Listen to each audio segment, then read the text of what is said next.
Also additional experience. If your resume is way too long, you only want to go back 10 or 15 years, right? Can you use 3 pages if you need to? Standard are 2 pages. 2 pages are standard. Now, sometimes people will say, you've heard this a million times, oh, I heard you only need 1 pager, or it should be all on 1 page, right? Okay, put it all on 1 page because the recruiter or the headhunter said it's got to be on 1 page. If you can't do it on 1 page, you're not going to be called in. Well, let me tell you something. If you have the skill set and the background they're looking for, they're going to call you in no matter what. So the 1 pager, here's the story behind the 1 pager.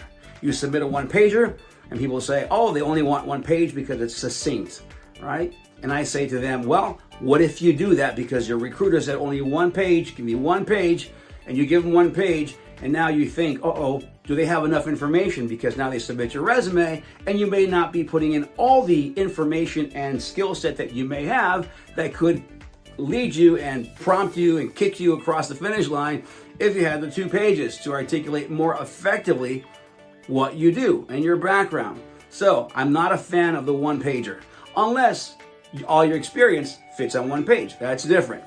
But 2 pages. For those of you who have a lot of experience, 3 pages, if you need it, go for it. No one's going to say, hey, Bob, I'm sorry, you got 3 pages here and we only want 2. They're not going to say that, okay? So 2 pages is the standard, all right? So you know the components. You've got the summary at the top. You've got your skill set, your competencies, your key terms, the body of your resume, and in the back, you have additional experience. Only go back 10 or 15 years. Anything beyond that, you can put as additional experience. Then your education, if you've written books or you've got patents or whatever you may have, any experience. Remember, no one wants references now, so you don't need to put references on there. And the key in all of this is having a document that reads well and speaks to your core skills and your strengths. Okay, that's the resume piece.